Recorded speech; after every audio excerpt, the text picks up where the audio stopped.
এক শ্রেণীর লোকেরা আমাদের কাঠমোল্লা কয়, কাঠ দিয়া বলে বানাইছে। আমার কথা বোঝা যায় তো?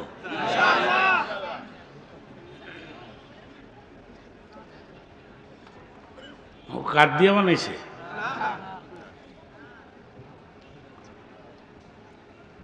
এক শ্রেণীর লোকেরা আমাদের কাঠমোল্লা কয়, আরেক শ্রেণীর মহিলারা যারা গুলশান, বনানী, ধানমন্ডিতে বসবাস করে, ওরা তো আমাদেরকে মানুষই মনে করে না। দুই বান্ধবীর একসাথে লেখাপড়া শেষ হয়েছে, একজনের বিয়ে হয়েছে ইংরেজি শিক্ষিত অফিসারের কাছে, আরেকজনের বিয়ে হয়েছে হুজুরের কাছে।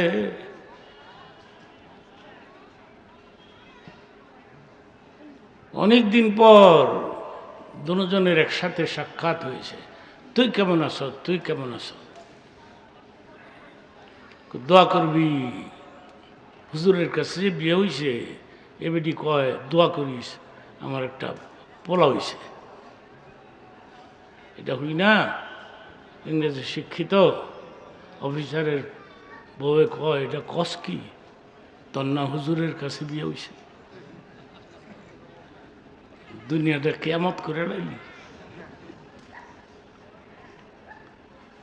আমরা বিয়ে শাদী করতাম না, বাচ্চা টাচ্চা লাগতো না। আমি তো বেশিক্ষণ ওয়াজ করতে পারি না, আমি সার্ভিসও লম্বা দিতে পারি না, কিন্তু মুনাজাত না দিয়ে যাওয়া যাবে না। ইস্তেজিবু দাওয়াতাল মুসাফির, মুসাফিরদের দোয়া কবুল হয়ে যায়। আমিও মুসাফির, অনেক দূরের থেকে আইছি। এই কথাটা যদি বিশ্বাস না করেন, ঈমান থাকবো?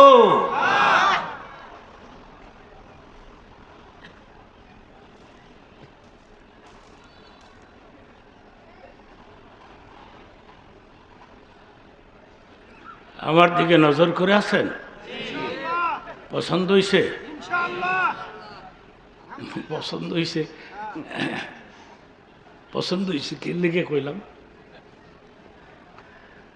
আজ থেকে 20 বছর আগে বরিশাল স্টিমারে ওয়াজ করতে গেছিলাম। আমি তো যুক্তিবাদী মানুষ, আমার ওয়াজ এই ধরনেরই। হুজুরা দেখছেন না কত কোরআনের আয়াত পড়ছে, কত কিছু পড়ছে। মূল কথাটা তো বুঝাইতে পারে, গুছায় বুঝাইতে পারে না, খালি চিল্লা চিল্লি চিল্লা চিল্লি।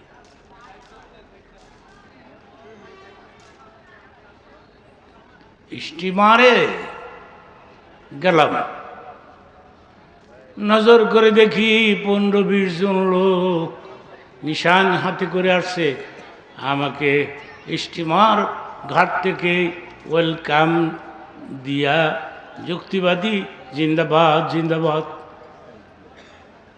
এগুলি কইয়া টইয়া নিব।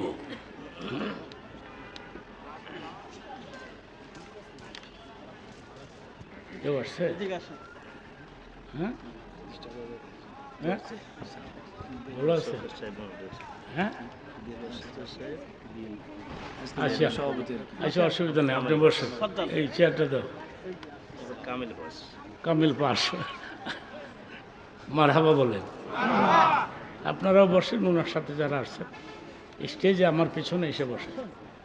কতক্ষণ দাঁড়ায় থাকবেন? আমি তো আধা ঘন্টা কথা বলবো, এরপরে প্রধান অতিথিকে সময় দিব, তিনি কথা বলবেন, এরপরে মুনাজাত হয়ে যাবে। কথাটা কি বলতেছিলাম? কিন্তু আমি স্টিমার থেকে নাইমা বেরোয় ওদের সামনে চলে গেছি, তকবির দেয় না।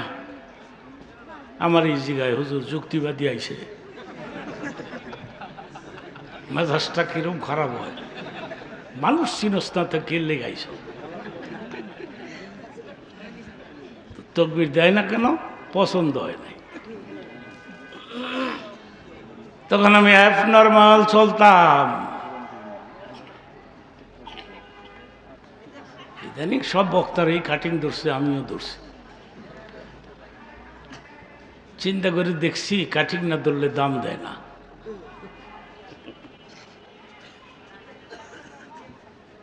আপনারা আমার দিকে নজর করে আছেন। ওলামায়ে কেরামের চেহারার দিকে নেক নজরে তাকায় থাকলে সগীরা গুনাহ মাফ হতে থাকে। নারায়ে তাকবীর, নারায়ে তাকবীর।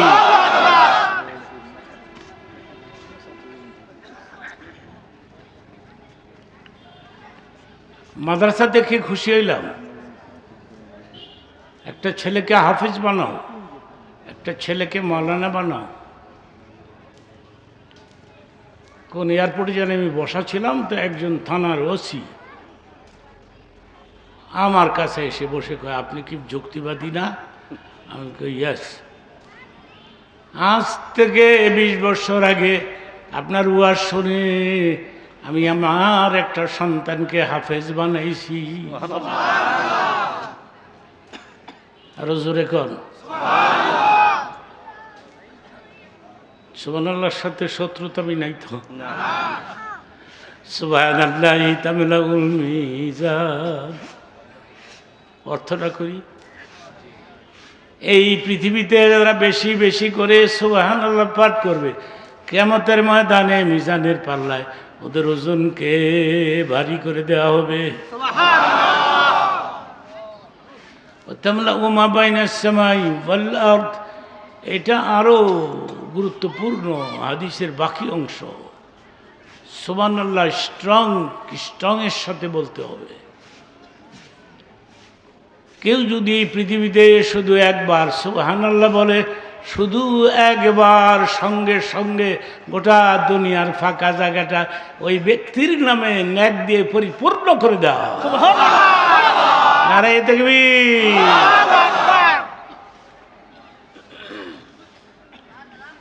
বয়স হয়েছে না আমার? কত বলে?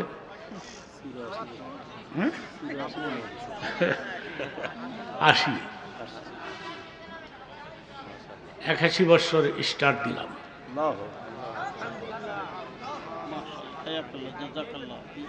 আজকে কালকে নেই, আজকে কালকে স্টার্ট দিছিলাম। আপনারা যখন ছাত্র, এখনো ওয়াজ করি আমি। আপনি আসছেন শুনে আমি খুশি হয়েছি। সব হুজুরে কি একদলই করেনি? বেশ কম আছে না? আমি খুশি হয়েছি আপনি আসবেন এবং আসলেন।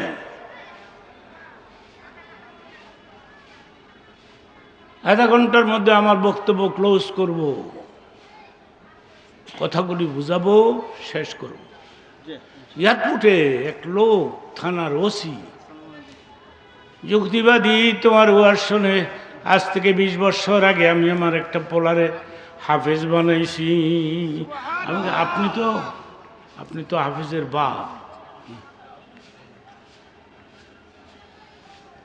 এখনো কি ঘুষ খান?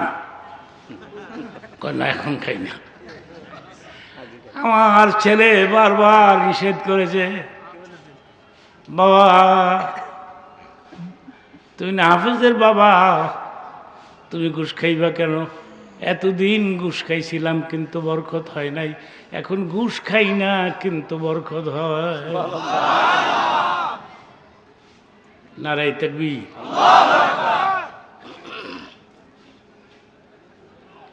এক শ্রেণীর অভ্যাস, এক শ্রেণীর লোক আছে, এরা বলে মৌলবি বানামো, মৌলবীরা তো ভাত পায় না। মৌলবীরা ভাত পায় না?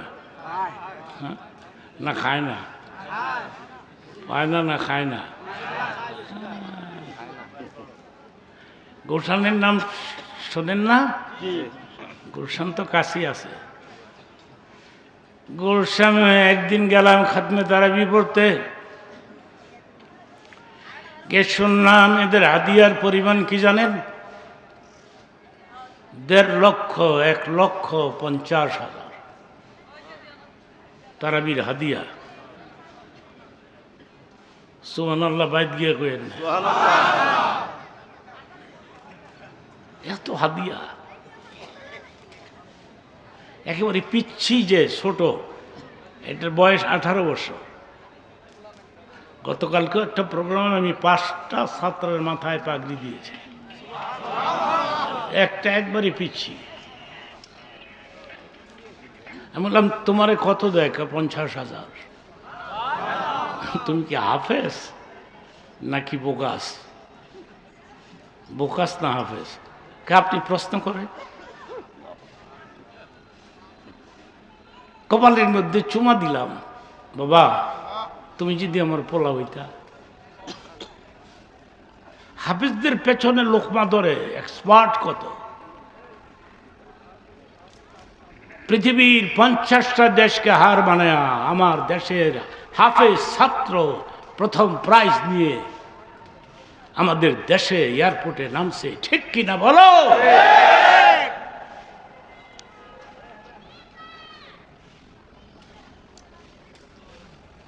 রাজনীতি করি না, বুঝি না।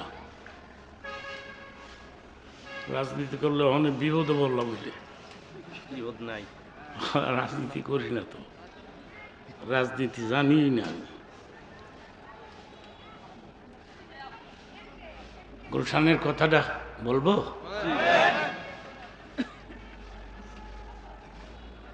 যুবক বাবারা,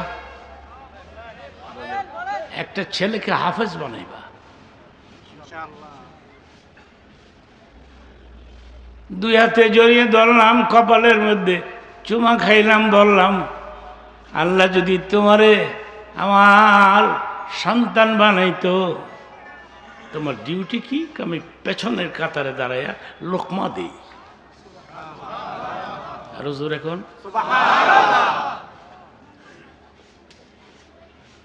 লোকমা দেওয়া তো এক্সপার্ট ছাড়া সম্ভব না। মনে মনে ভাবলাম খতম খতম তারাবি পড়ে যাই। প্রথম যে 8 রাকাত পড়াইলো তার কণ্ঠ এত চমৎকার, আমার ই পাগল করে ফলাইছে।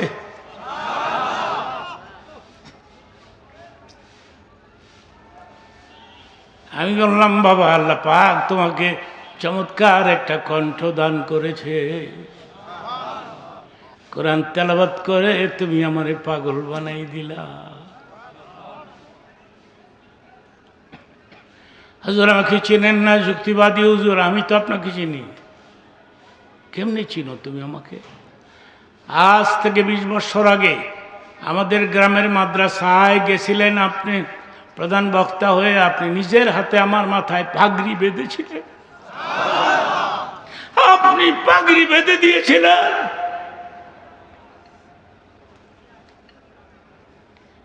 আমি বললাম বাবারে, ওই দিন তো তোমার তেলাওয়াত শুনি নাই,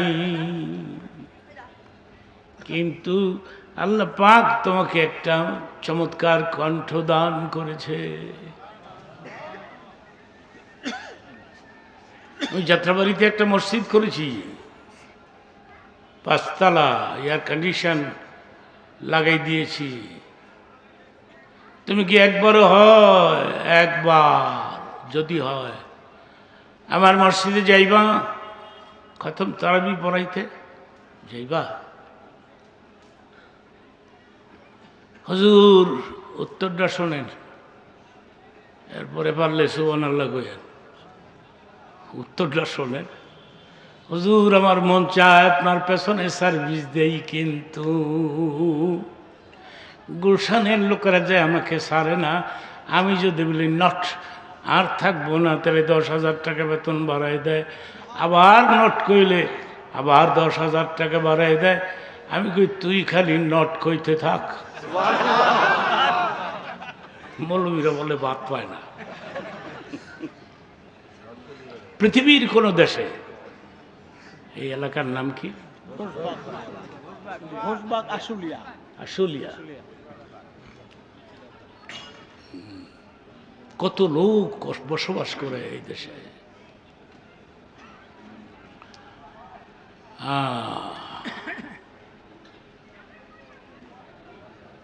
পৃথিবীর কোন দেশে একটা হাফেজ না খেয়ে মারা গেল, আপনি যদি প্রমাণ করতে পারেন, আমি মাইকের সামনে আর আসবো না। সুবহানাল্লাহ খান। পৃথিবীর কোন দেশে একজন মাওলানা না খাইয়া মারা গেল, মাওলানাদের নমুনা দেন না, পোশাক টোশাকের খাটি ফাটি, এই যে বসে রয়েছে যারা, আপনিও মাওলানা?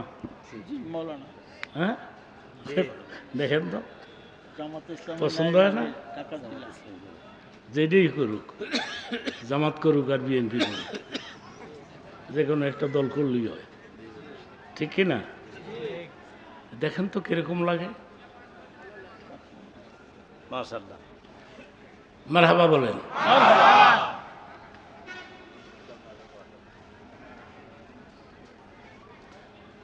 মান কারা আল কোরআন ওয়া আমালা বিমা ফিহি উলবিসা ওয়ালিদাহু তাজা ইয়াউমাল কিয়ামা।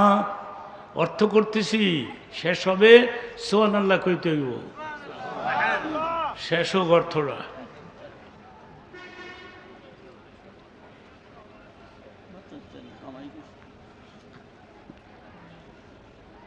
মান কারা আল কোরআন ওয়া আমালা বিমা ফিহি, হাফেজ এবং মাওলানা যারা আমল করলো,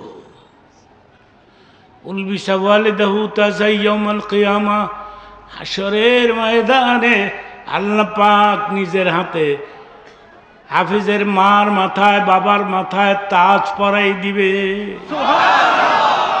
নারায়ে তাকবীর।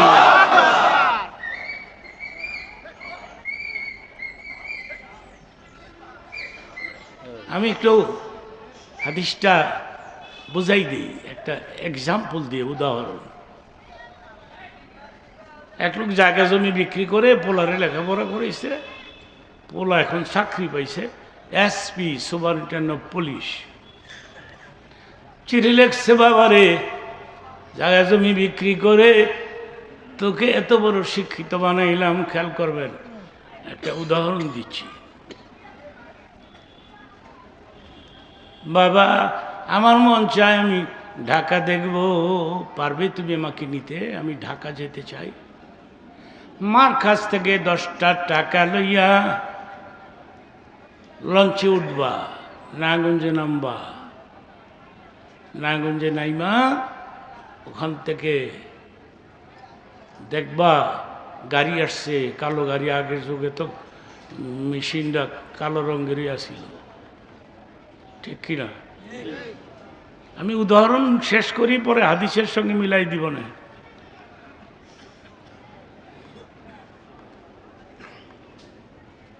একটি পেশাব কইরা, পেশাব করতে বসে সিগারেট হাতে লইয়া, তো পেশাব পরে নিচে দিয়া আর পোলায় কয়ে দিছে গাড়ি আইব, গাড়ি কালো হইব, উপরে দিয়া দোয়া উঠবো, নিচে তা পানি উঠবো। টিটি পেশাব করতে বসে সিগারেট হাতে দিয়া, নিচে তা পেশাব পরে, উপরে তা দোয়া উঠে। আমি একটা উদাহরণ দিচ্ছি, কিন্তু এটা মূল ওয়াজ না, হাদিসটা বুঝাবো।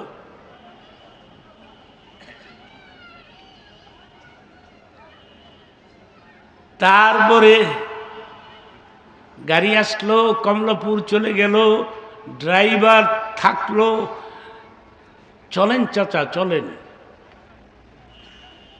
কিন্তু রে, যারা শহরে থাকে গ্রামে গিয়ে ভাল লাগে না, ঠিক কিনা? কিন্তু যারা গ্রামে থাকে শহরে গিয়া ভাল লাগে না। বাবা আমার তাড়াতাড়ি পাঠাই দে, আমার শ্বাস বন্ধ হয়ে যাবে। এসপি পার্সোনাল পেডের মধ্যে বাবার অ্যাড্রেস লেখছে, নিজে সিল দিছে, নিজের পরিচয় দিছে। বাবা এই চোতাটা তোমাকে দিয়ে দিলাম, পকেটে যত্ন করে রাখো, রাস্তাঘাটে বিপদে পড়লে চোতাটা শো কইর, শো কইর। তারপরে ড্রাইভারে বলছে আমার বাবারে কমলাপুর উঠাই দিয়া একটা এয়ার কন্ডিশন ফার্স্ট ক্লাস কম্পার্টমেন্টে বসাই দিয়ার। বাবা বিপদে বললে শ্রোতাটা বার করে, বিপদে বললে ড্রাইভার কমলাপুর স্টেশনে একটা দামি কম্পার্টমেন্টে উঠাই দিয়া কয় চাচা চলে গেলাম, বিপদে বললে শ্রোতা বার করে। দুই পুলিশ উঠছে, দেখে পছন্দ হয় নাই, মনে মনে ভাবছে এটা তো থার্ড ক্লাসের প্যাসেঞ্জার। এই বুড়া টিকিট আছে? কয় আমার টিকিট লাগে না। সুবহানাল্লাহ, বুড়ার পাওয়ার কত দেখে, আমার টিকিট লাগে না তো। আমার পরিচয় জানতে চাও? এই যে দেখো এটার মধ্যে আছে। তো নজর করে দেখে এসপি সুপারিনটেন্ডেন্ট অফ পুলিশ। এক পুলিশ আর এক পুলিশের কয় কিরে খারবি না দৌড় মারবি, কোনটা করবি? হলে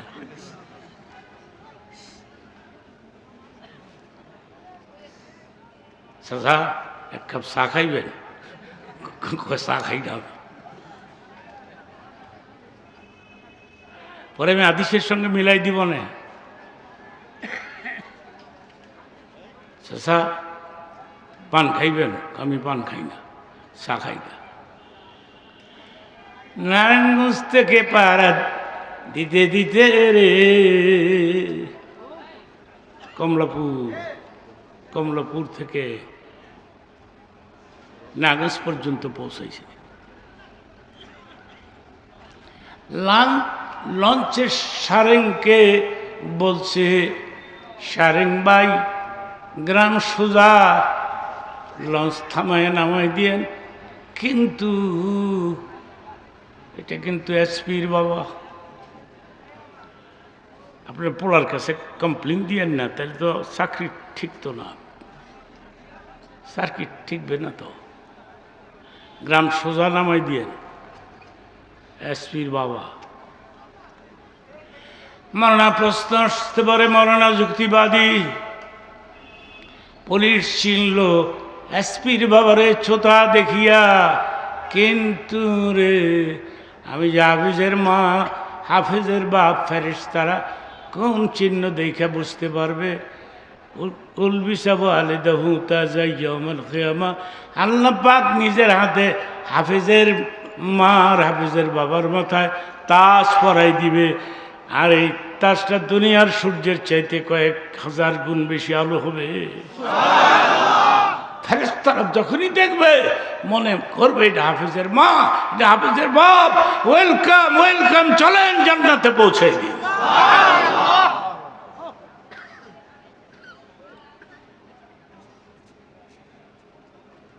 সর্বশেষ একটি কথা রাখবো। আমি মাদ্রাসা দেখে আমি খুশি হয়েছি, অনেক ছাত্র আছে। তারপরে অতিথিবৃন্দরা বসে আছে, এরা সিরিয়ালে কিছু কথা তো বলবে, এদের মনটা নষ্ট হয়ে যায় না। আমি বয় রাখছি গেলে যায়। শোনেন, আমি তো এতটুকুই ওয়াজ করি। আচ্ছা, অল্প অল্প অল্প আমি, হ্যাঁ আপনার ওয়াজ শোনার জন্য আসছি, কথা বলতে আসি। ঠিক আছে, আপনিও? আচ্ছা ঠিক আছে, আরো অল্প সময় একটা না কথা বলবেন না। আমার বয়স হয়েছে না, আমি লং জার্নি করে কষ্ট করে আসছি, আমি অনেক কষ্ট করে আসছি। জোর করে আমার কাছ থেকে কথা বের করার চেষ্টা করবেন না, আমি যদ্দূর পারি বলতে থাকবো। আলহামদুলিল্লাহ। আমার দুই ছেলে, এক ছেলে আমেরিকাতে আছে ফ্যামিলির সুদ্ধা,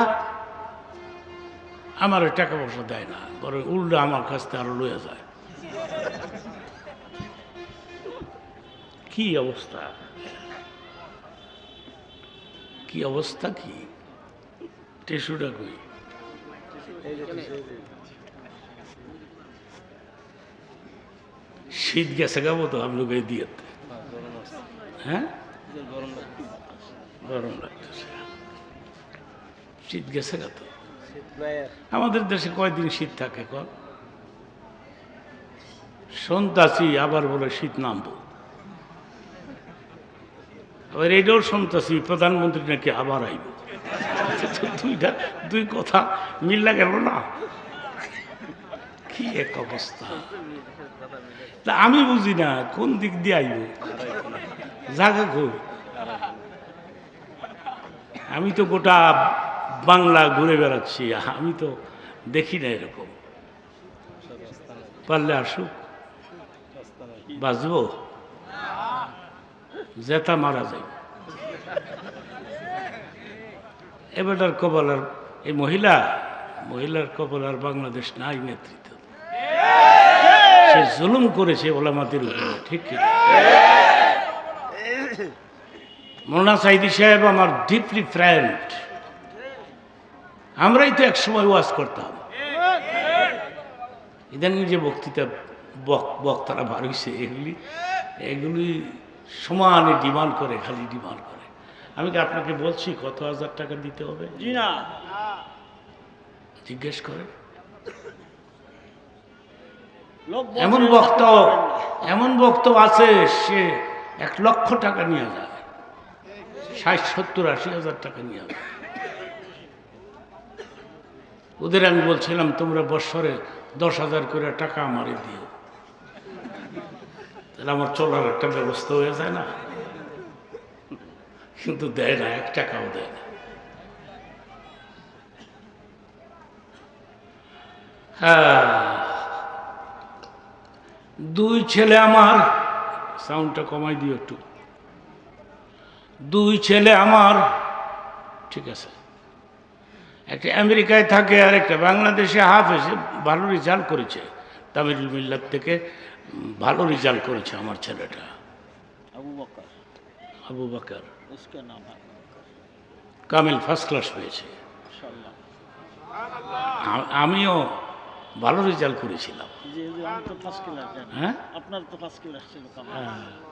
দাখেল, Alim, Fazil, Kamil all first class. Pakistan period এটা। মৌলানা সাইদি সাহেব আর আমি 2 জন ওয়াজ করতাম বাংলাদেশে। সারা বাংলাদেশ। হ্যাঁ, সারা দেশ। সাইদি আসবে আর আসবে না। সাইদি আর হবে না, সাইদির কণ্ঠ আর বাজবে না। সাইদির ওয়াজ করতে গেলে নামটা নিতে দিত না, মাইক কাইরে নিয়ে যেত, কথা বলতে দিত না। একটানা 13 বছর কত কষ্ট দিল লোকটাকে। এই মহিলা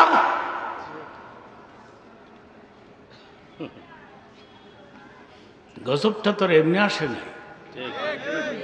এরপরে আপনারা এই মহিলাকে জায়গা দিবেন?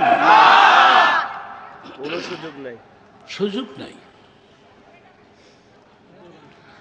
আমি আমার ছেলেকে বলেছি, মরনা আবু বকর, আমি যদি মরে যাই তুমি নিজে আমার জানাজা পড়াইবা, আমি কিন্তু দেখবো তুমি আমার জানাজা পড়াচ্ছ। মুর্দা তো সবই দেখতে পায়, শুধু কথা বলতে পারে, কথা বলতে পারে না, দেখতে পারে তো। এই যে আমি বললাম, তুমি তোমার বাবার বহু বড় বড় মৌলানা আছে, ওরা আসবে জানাজা পড়াই দিবে, কিন্তু তুমি দিও না, তুমি নিজে আমার জানাজা পড়াই। বাবা, আমি মৃত্যুকে ভয় পাই না, কিন্তু কবরকে ভয় পাই। মুনকির নাকির কবরে আমাকে প্রশ্ন করবে। আমি হযরত খাদিজার একটা ছোট্ট কথা বলবো। জি জি। মক্কাতে খাদিজাতুল কুবরা, মক্কাতে রসুল আরবি 3টি বিয়ে করেছেন। খাদিজাতুল কুবরা হযরতে সাউদা, হযরতে আয়েশা। খাদিজার বয়স কত? 40। নবীর বয়স কত? চিল্লা এখন। এই প্রশ্নটা যাতে অন্য কোনো বক্তা করলে উত্তর দিতে পারেন। খাদিজার বয়স কত? নবীর বয়স? আপনি পলাই করবো নি? পোলারে গেছি গানগা, তোর বৌদি হয়েছি 40 বছর বয়স, 2 জায়গায় বিয়া হয়েছে, পলাই করবো আমনে করেন গা। কিন্তু রে কেন করলেন নবী, কেন করলেন? ও যে দেখা আইলান ফাগনা, হে নবী আমি তোমাকে আইল পেয়েছি, এমটি পকেট। ফাগনা, খাদিজাকে বিয়ে দিয়ে আমি তোমাকে ধনী বানাই দিলাম।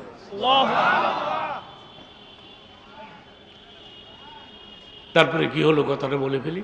খাদিজার সাথে রাসূলের ফ্যামিলি লাইফ 25 বছর। এই 25 বৎসরে সেকেন্ড ম্যারেজ তিনি করেন নাই। একদিন খাদিজা বলতেছিলেন, নবী গো আমি আপনাকে একটা বিয়ে করাই দিই, আমার বয়সে তো ধরে না, আপনার খেদমত করতো। নবীর উত্তরটা শোনেন। নবী বলছেন, খাদিজা আপনি এই কথাটা বলতে পারলেন? আমি কি বলছি আমার আরেকটা বউ লাগবে? আমি তো বলি নাই। কিন্তু রে এই 25 বছরে আমি কোনো ডিমান্ড করি নাই। খাদিজার লক্ষ লক্ষ টাকা, 2 হাতে বিয়ে করেছেন। জীবনে কোনোদিন চোখ লাল করে নাই, মুখটা মলিন করে নাই। সেই জন্য খাদিজাকে নবী ভুলতে পারতেন না। নবীর ইন্তেকালের দিন হযরত খাদিজা বলেছিলেন যে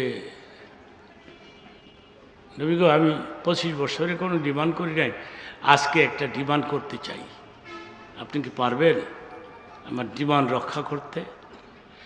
নেই বলেন, বলেন তো দেখি চেষ্টা করে। আমি মরে গেলে আপনার গায়ের ব্যবহারের চাদর দিয়া কাফন পরাইয়া, সুবহানাল্লাহ কর। কি চাওয়া চাইল? নতুন চাদর কিনা দিবেন না, যেই চাদরটা আপনি ব্যবহার করলেন ওইটা দিয়ে আমার কাফন পরাইয়া মৃতদেহকে আবৃত করে আমার কবর করে, এটা একটা আবদার রইল।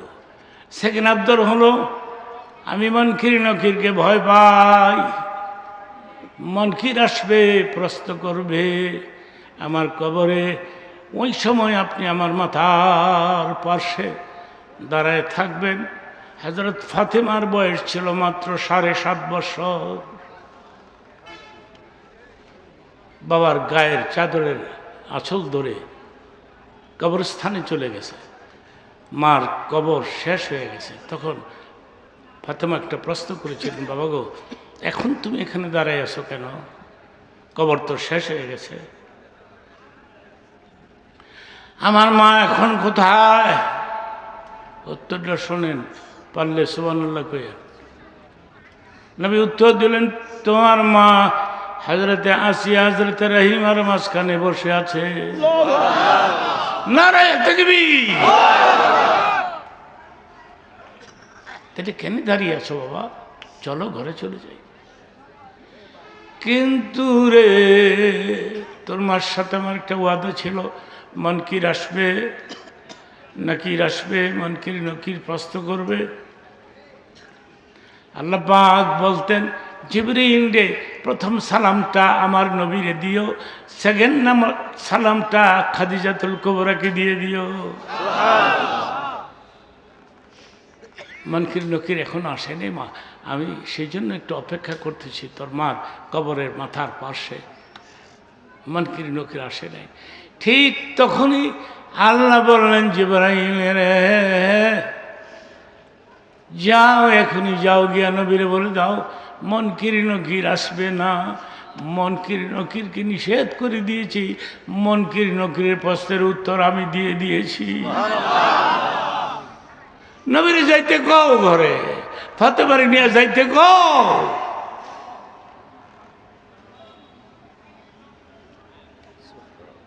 সেই জন্য আপনাদের খাদমতে আমার একটা অনুরোধ থাকলো, মরতে তো হবেই, আজ হোক কাল হোক, মরবই তো। যারা যারা আমাকে ছেড়ে চলে গেলেন, মোল্লা সাইদি চলে গেলেন, লুৎফুর রহমান চলে গেলেন, শেখুল হাদিস আল্লামা আজিজুল হক চলে গেলেন, মৌলানা আমিরুল ইসলাম চলে গেলেন, আব্দুল গফফার, এদের সাথে ওয়াজ করতাম, কেউ নয়, সব সব চলে গেছে জান্নাতে। আল্লাহ কবুল করুন, আমিন। এরা জান্নাতে যাবে না, কে যাবে?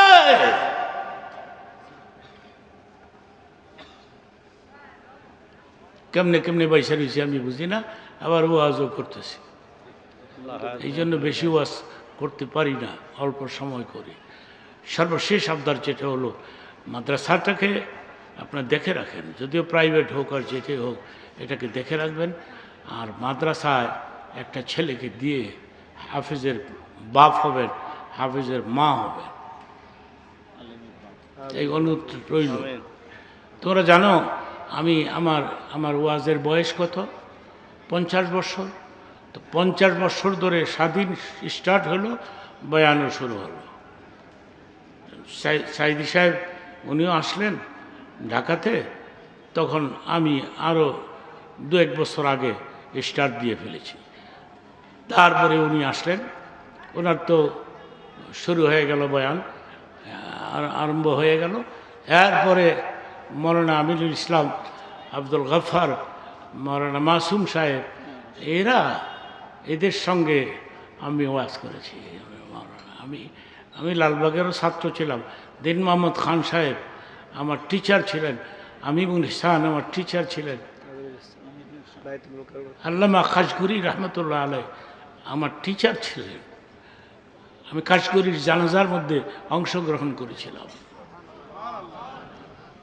দেশের তখন গণ্ডগোল ছিল, তখন আমি ওনার জানাজায় অংশগ্রহণ করেছিলাম। আমি লালবাগেও লেখাপড়া করেছি, ঢাকা আলিয়ার থেকেও আমি সার্টিফিকেট নিয়েছি। তারপরে এই ওয়াজের আমার আব্বা প্রথম একটা মাদ্রাসায় অ্যাডমিশন দিয়ে দিলেন যে তুমি এখানে তফসির পড়াইবা। তফসির আমি বেশি নাম্বার পেয়েছিলাম, তফসির আমি 90-এর মতো নাম্বার পেয়েছিলাম। কিন্তু এরপরে শুরু হয়ে গেল এই বক্তৃতার জগৎ, এই ওয়াজের জগৎ। আসছি আপনাদের সঙ্গে পরিচয় হওয়ার জন্য, আপনাদের মাদ্রাসাটা দেখে গেলাম। মাওলানা আনসারি, এটা কি? হ্যাঁ, আজাদি মাওলানা, উনি যেই যত্ন করলেন, কত কিছু পাকাইছে, মৌলবীরা বলে ভাত পায় না, কত কিছু খাবে। আপনারা আমার সঙ্গে চলেন না, 1 সপ্তাহ ঘুরবেন, 1 সপ্তাহ ঘুরে আপনি কইবেন যে আমি আর জীবনে আর গোশ খাইতাম না। এগুলি ফালতু কথা বাদ দেন। ওলামারা ইজ্জতের সাথে আছে, ওলামারা খাইয়াই আছে, এবং সামনেও ওলামাদের ভবিষ্যৎ ভালো দেখা যাচ্ছে আশা করি। বিএনপির ভাইরা, আপনারা জামাতের লোকেরা আসছেন, আপনারা এই 2টা দলই তো এখন কাজ করতেছে, মিলেমিশে কাজ করে নির্বাচনটা হবে কি হবে না, এটা একটা চিন্তা করতেছি। আমি আল্লাহরে কইছি, আল্লাহ 1 বছর হায়াত বাড়াই দিও, নির্বাচনের নমুনাটা দেয়া যাইত। যদি মইরা যাইতো গেলাম, কিন্তু আমার তুমি 1-1.5 বছর যদি বাঁচায় রাখো, তাহলে দেখে যাইতাম যে মানুষ কোন দলকে চয়েস করলো, কাকে চয়েস করলো, কীভাবে দেশটা আসলো। হ্যাঁ, এখন আমি আপনাদের সামনে একটু কষ্ট দিব। কষ্টটা কি? এরপরে ওনারা কথা বলবেন, এরপরে আমি মুনাজাত দিয়ে দেব যে এই যে একটা প্রোগ্রাম, প্যান্ডেল হলো, মাইক হলো, পোস্টার হলো, এটা খরচ লাগে নাই? কথা কয় না কে? কত টাকা কত পয়সাও কারণে চায়, আল্লাহর নামে দান করিলে পার হয়ে মার কথা মনে কইরা মার কথা মনে কইরা তুমি 100 টাকা দিতে পারো, মার কথা মনে কইরা 500 টাকা দিতে পারো, বাবার কথা মনে কইরা 1000 টাকা দিতে পারো। এলাকায় তো আপনারা চাকরি করেন, কেউ দাঁড়ায় না, এখন কেউ দাঁড়ায় না, একটা লোকও দাঁড়ায় না। আমি আপনাদেরকে নিয়ে একটু তওবা করব, মোনাজাত করব। 5 মিনিট